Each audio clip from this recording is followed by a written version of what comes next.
Okay, this is my second tournament with the deck, taking an Adventure Synchro into locals.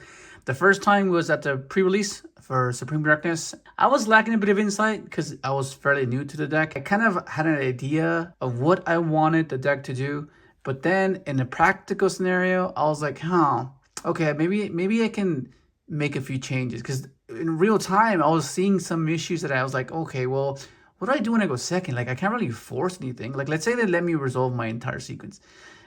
Like, getting to an Omni, going second into an established board, like, it doesn't really force anything. And that's something that the Adventure Engine does. Without it, I was struggling. And whenever I saw it, I was like, okay, this is good. Bounce something, I can threaten an Omni, so they're going to want to interact with Fateful. They're going to want to interact with the token before you even start to commit any Crystron plays, right?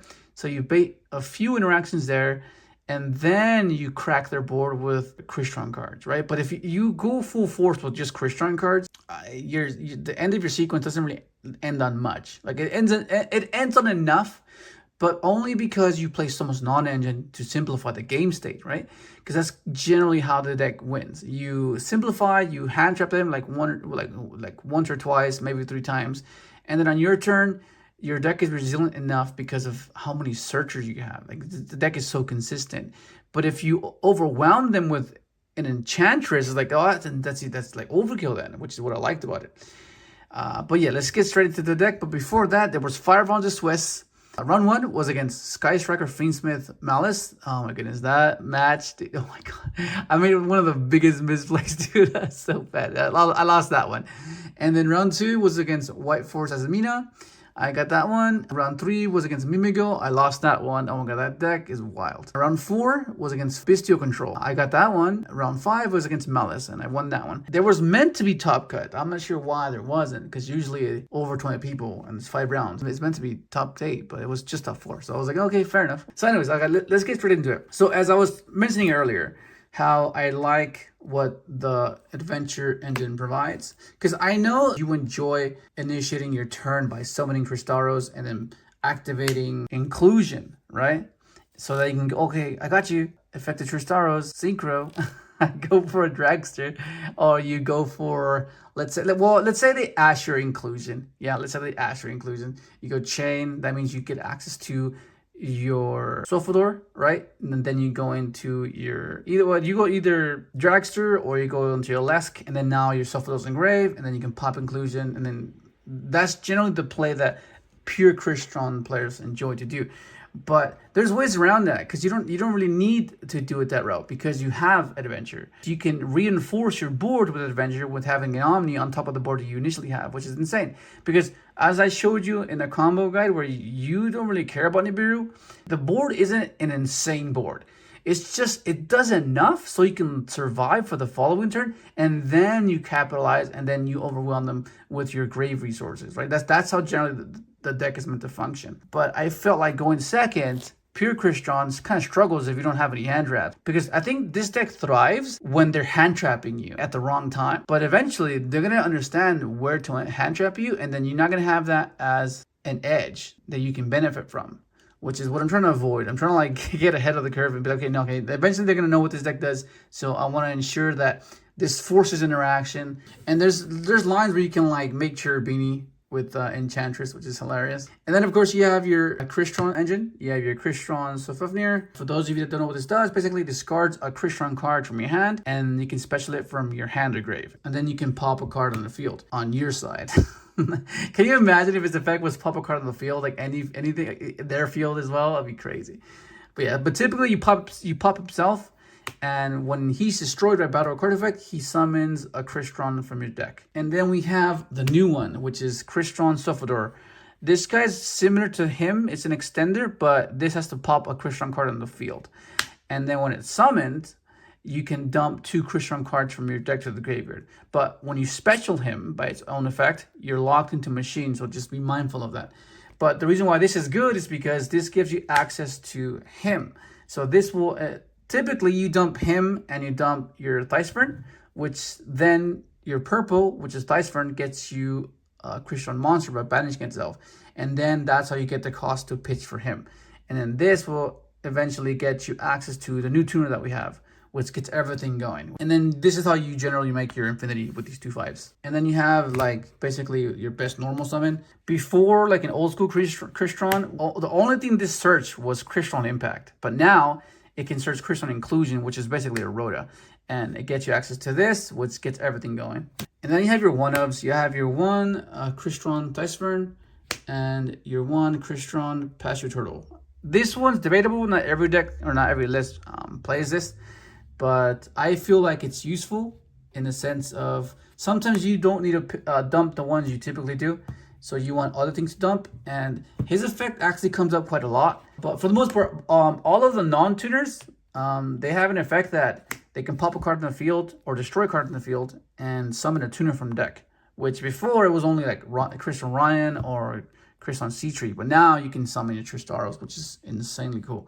Like that means it's a 1 card like Dragster at the very least if you have to pass with a bunch of hand traps. So this one banishes itself and searches a CRYSTRON monster, banishes itself from the graveyard, and special CRYSTRON from hand. And then of course you have the new guy. This guy is insane. You have your CRYSTRON Tristaros. If he's on the field and your opponent activates a card or effect, you can trigger him and then special a monster from your deck and synchro with it, right? So that's cool. So right now you have 2, 3s, and 5s.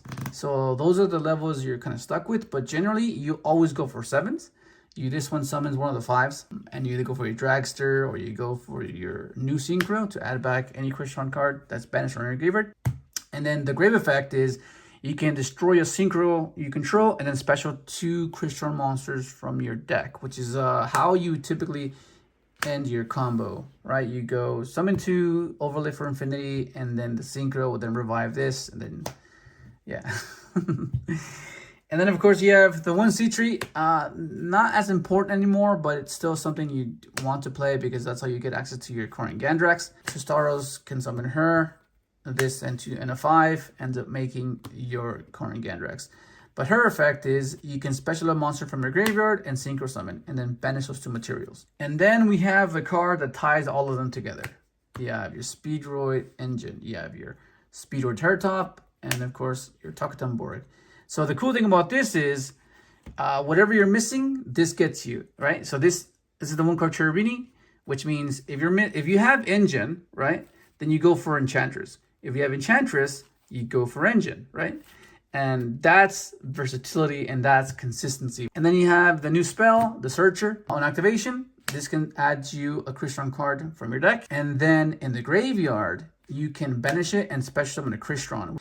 And then the field effect as well, the first time your CRYSTRON monster would be destroyed, it's not. And then of course you have the 1 of your CRYSTRON Cluster, a pop. You shuffle a CRYSTRON card that's banished on your graveyard into your deck, and then pop a card, a face-up card by the way. But if you control a CRYSTRON Synchro, you can pop 2 cards. And of course you have Fool's Burial. Fool's Burial is kind of like TERRORTOP. It gives you either or. It gives you Enchantress or it gives you Engine, which is an insane power spell in this deck. And then of course you have your non-engine. You don't have to go as extreme as I do. I don't really mind it. I don't feel like it makes the deck inconsistent. It just gives you the chance to see a non-engine and simplify the game state, you know? So you have your triple Nib, you have your triple Ash, you have your triple Bell, you have your double Ogre. This is here because last minute I was thinking of cutting Turtle. I think I was on 48 and I needed to cut something to add 3 more hand traps. So I ended up cutting the Turtle and I put 3 Ogre. But then last minute I was like, no, hell no, I think the Turtle's gonna come up so much. And it does, honestly it does. Like it comes up so often. Triple Droll and of course triple Imperm. The non-engine can be preference. You can whatever you feel like you want. You know, you don't even have to play all of this. I just like having the 50 card count. It's like 50 is my 40. Consistent enough for me. Like it just works. And then side deck can be whatever you want. And then of course you have your extra deck. So the extra deck is gonna be kind of like, okay, this just bear with me, okay? Okay, so you have Korean Gandrax. You have your Vermilion Dragon Mech, because like I mentioned before, going second is an issue. So you want to be able to like sequence out something that forces things, like get into this guy, pop a card, you know, and it comes up a lot. For those of you that don't know what this does, basically, you can banish a tuner and pop a card in the field. You can even pop itself, which is insane. Typically, you summon this, pop a card in the field, banish a tuner, and then you can go Tristaros, pop him, right? And then you can add back the tuner you banished, like an Ash. Theoretically, you can banish an Ash and then add it back. It's pretty good. And then of course you have your double CRYSTRON Alesk, and then of course you have Samurai Destroyer. This card it's like an MVP for the deck. It's what allows you to play past Nibiru. And then of course you play double Dragster. I was borrowing one, but yeah, you play double Dragster. And then this is something that I don't see anyone play because they're not on an adventure. But if you're on an adventure, you need to play this card because there are times, like I mentioned before, like you want to be able to force interaction, and the way you do it is bounce a card, right? You would bounce, you would omni negate or something, but you establish that, right? And then these two will turn into Coral Dragon, right? Discard a card, a CRYSTRON card, or maybe a dead right that you can search off of Enchantress because you open Enchantress sometimes. Banish Enchantress, add right, pitch to right, pop a card, right? And then, because your Tristaros is engraved, it can pop your Coral, right? It can pop your Coral. Summon 2. You can chain block with this. So you go chain 1, chain 2, right? Because this lets you draw a card. And there are times where you can climb thanks to your turtle. You can special like maybe this guy. And then you can go on 9 and go into your Vermilion. And then pop another card. And then just basically force responses. Because I feel like that's what the deck was lacking. Implementing these cards kind of fixed that issue. And then of course you have CATASTOR. Same reason. It's just spot removal. It's a machine that you can go into, and sometimes when you nib them, you can't really get over their huge nib token, and this can get over it, which is hilarious. Then of course you have Chambara, and then you have SP, you have your Cherubini, your Clockwork Knights, Infinity, and Nova. Right? I'm not playing Mechaba. I mean, you could play Mechaba if you wanted to, but like, they're eventually going to catch on that they're not going to Nibiru you on the Nova. They're just not. All I'm missing is a Dragster, but something I've been contemplating is playing a second Destroyer, a second Samurai, because in the late game, you can revive your Infinity, and then you can use it as like a form of spot removal and absorb, get an Omni under it, you know, and attack. Like, I feel like that comes up a lot, where you need a second one in the late game. It's a fun deck for sure. It's the more you understand it, the more you play it, the more you learn that it's not as complex as you would initially think, which then lets your technical play shine, right? Because that means you can play properly because you know exactly what you're doing, and you can out clever your opponent by, let's say, for example, let's move this out of the way real quick. You go link this away, right? You go link, and then you activate effects, right? And typically, they have a choice to ask you there, right? They ask you there. Okay, okay, that's fine. Ask me. But if you already opened this, it doesn't matter. And same thing for this. This would generally add you your new level 5, right? So they're gonna activate. They ask you here. Okay, well, what if you already opened this, right? And then you say, okay, this is fine. Pop special. Okay, now the interaction comes to this guy. Okay, well, if they imperm this, you don't get a dump. Okay, but what if you already opened this, right? So it's all these little neat things that you can be like, okay, well, it doesn't matter where they interact, right? But if you want to beat this deck, just ignore all this. Ignore all this sequencing. Just ignore that. Just ask the grave effect. Just ask the grave effect. Because they don't pop and they don't float. So yeah, just hold on. Because like at the very least, they might just end up dumping the trap, right? And then their CRYSTRON Alesk will end up adding it back. So at the worst, maybe, okay, if you don't imperm this, then, okay, they'll add this to the hand, and then they'll go effect. Pop this, you ash it, okay?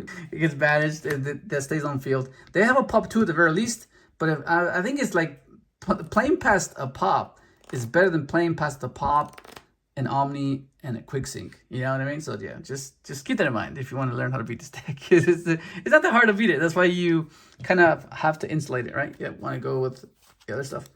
But that's basically the list. Go ahead and try it out. I know it seems a bit like, oh, yeah, but just try it out. Give it a chance. Give it a chance. Just be mindful that the turtle is a lot more prevalent in this build because of the restriction of normal summoning your Trist. But there's ways around it. It's not going to be much of an issue. And the fact that you can discard the CRYSTRONs is huge, right? Because when you go with Fateful Search, you would typically discard your Dracoback. But since you have cards you actually wanted to discard, you just discard those, right? And get the grave effect and then proceed from there, right? Like that's some of the cool things you can do. But yeah, that's basically gonna be it. Hopefully you enjoyed the video. Like, subscribe if you haven't, and thanks for watching.